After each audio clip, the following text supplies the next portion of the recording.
Welcome back. We are here with Steve from My Protein Locker in Toledo, Ohio.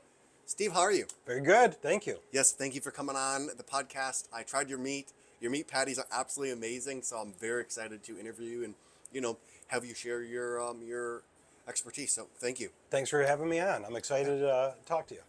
So, why did you decide to go or to get your products at local farms and slaughterhouses? I guess, in short, for quality, I'm just seeing the quality of grocery store meat decline over my lifetime, and you don't have to work that much harder to shop local.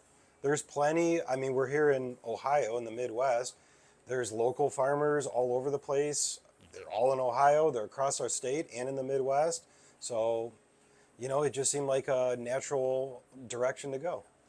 And so you are very passionate about obviously bringing these healthier options to just society in general. What inspired you to really start the store and bring those healthy meats and other products to society? Well, I would have to say a frustration, a general frustration with the quality of meat that was available. I simply didn't know where to go. There's the online shops, but a couple of the websites, when you dig down into it, one of the major ones get their meats from Australia. The major local brands here in Northwest Ohio, they put right on their website that they import a third of their beef. So it's not a secret. It's openly disclosed. And so, yeah, I guess the company wasn't formed on a Shop America only type of mentality.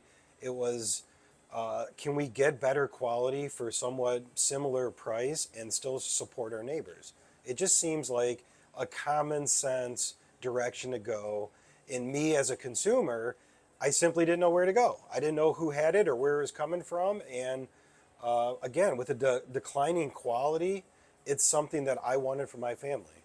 I got 4 kids at home, and I just want to feed them good quality meat that I know where it came from. And I feel like when people walk into your shop, they can feel that this isn't just a business for you. This is something that you use and that you actually want to have your kids eat, your family eat. And I think people can, really feel that you care past just the transaction. Well, I appreciate that as a customer, and I appreciate you saying that. That certainly is the goal, and I think there's evidence of that. We don't carry ribs, pork ribs. There's a couple products I don't carry, and people ask me why. They're like, "Oh, you're a meat shop. That's awfully strange." And it's a simple answer. If I can't get something significantly better in quality than what you can find at your corporate chain grocery store, then I feel like, why even stock it? I don't care. The price point's irrelevant. If it's not a much higher quality product, whether it's chicken, pork, or beef, or fish, then we've got no business having it here in the shop. So, we get that question a lot, Easton. People come in and they say, why don't you have this product or that? And it's a simple explanation. If it doesn't meet the standards, our standards, and we won't put it in the shop. And yeah, we do test it. Me and my business partner, we test it all. He's got 4 kids, I got 4 kids. So we test these products relentlessly, continuously, and that's how we ensure it that they're good quality. What makes your bacon award winning? The bacon's award winning. It comes from a small Ohio farm, Winners Quality Meats. They're down 2 hours south of us here in Toledo. It's their process. They're passionate about it, and it was voted 3 years in a row best bacon in Ohio. It's a thick cut smoked bacon. The hogs are all born and raised here in Ohio, slaughtered here, processed here in Ohio. So it's local, it's done right, and it's award winning. And your customers have ate chicken at other places and have upset stomachs, and they come here and they get chicken from you, and that doesn't happen. Why do you think that is? Well, again, I don't mean to lean on the same thing here, but the all local raised, we've got 5 flocks that all go into one slaughterhouse here in Bradford, Ohio. The chickens are born, raised, and processed in Ohio. They're fed an all vegetarian diet. They're kept indoors with access to outdoors. Believe it or not, these chickens are only alive for 42 days. So in those 42 days, they're treated as good as a chicken could be.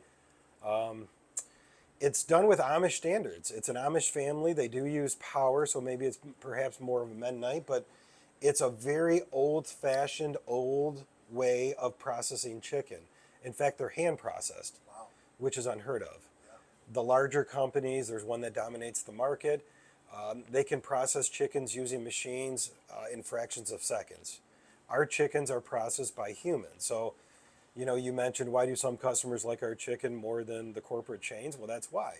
If you've ever cooked chicken and you've had the weird bite, it's because, and I don't want to be gross, but those chickens are mechanically separated and you sometimes get weird parts. Ours are separated by a human and they cut away depending on the anatomy of each bird, which obviously is different per bird. That's interesting. Very, very fascinating. And some of your meats only have 6% water in it, versus other companies in the grocery store having upwards of 15%. Can you kind of talk about the difference between, you know, your products that have 6% water versus others that might have more? Well, I mean, we can stick on the chicken. It's a prime example. I've walked through enough slaughterhouses. They have tanks the size of swimming pools that the products after slaughtering get dunked in for sanitation reasons. The larger companies leave their products in those tanks. This isn't high science. The longer they leave the meat in there, the more water it absorbs. The more water absorbs, the more they can charge per pound. So that's what they do. The meat that we get, it does not do that. So the chicken won't shrink, and I know you're a fan of our burgers. Yes. We've said it plenty of times before, they don't turn into hockey pucks. If you've ever been to grill out and someone serves you a burger and it looks more like a hockey puck, is it because the person grilling doesn't know what they're doing? Perhaps. Or is it because they're simply using ground beef that's been filled with water? And as most people know, again, this isn't high science. If something's filled with water and it gets cooked, it shrinks. There's your hockey puck syndrome. Similar things happen with chicken. So our meat is not subjected to the same shenanigans the larger corporations play to increase their stock value. Again, this isn't to add tap water to meat. It's not that difficult for people to understand. You just kind of think about it, you know. And if you could give a business owner that's looking to start a new business one piece of advice, what would that be? Yeah, buckle up. You know, I guess stay patient, keep working hard. If you're passionate about it, it'll come through. And, you got to have a long-term vision. If you're short-term, I don't think you're going to survive. You just got to be able to last the long-term and surround yourself with good people. And, with you being a father of four, what is one skill you would like to instill in your children? Well, I'd say me and my wife are both, pretty hardworking. They see us work. They see us go to work every single day while cooking them dinners, all packed lunches. We're up at 5 a.m. getting breakfast going.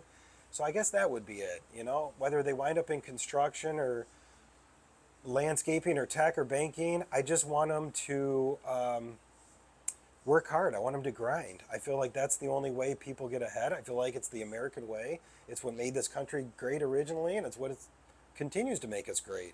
And that's not a political statement. It's just a work ethic. And I would say that's the one thing that I would want them to take. Whether it winds up to millions of dollars or hundreds of dollars, work your behind off and trust the process. I have 2 more questions for you. If you could have dinner with 2 people, one person from the past and one person from the present, who would it be and why? One person from the past. I guess it would be my grandfather. My dad's dad died of Alzheimer's when my dad was 18. So I never met him. I have no experience. And I think if I had an opportunity, that would be it. That would be it. I know that's a real personal answer. It's not I love Einstein or, that would be it. Yeah, I guess if it's my fantasy, then that's it. That would be my dream. And then the other one was someone from the present. Well, again, I'm going to go personal with it. I would go Warren Buffett. Okay. I've read that, people pay millions of dollars for a half an hour, 45-minute lunch with them, and then the rest of their life. The financial decisions, the investment decisions, everything's changed. With that kind of knowledge, the guy's in his 90s now. I would think an hour of his time with my business model, anyone's business model, or just anything in life would just be so enlightening. I guess I would say him. I love it. I always love the personal ones. Those are awesome. One more question for you. Okay. Why did you decide to partner with us and offer the discounts? I'm sorry? Why did you decide to partner with us and offer the discounts? Oh,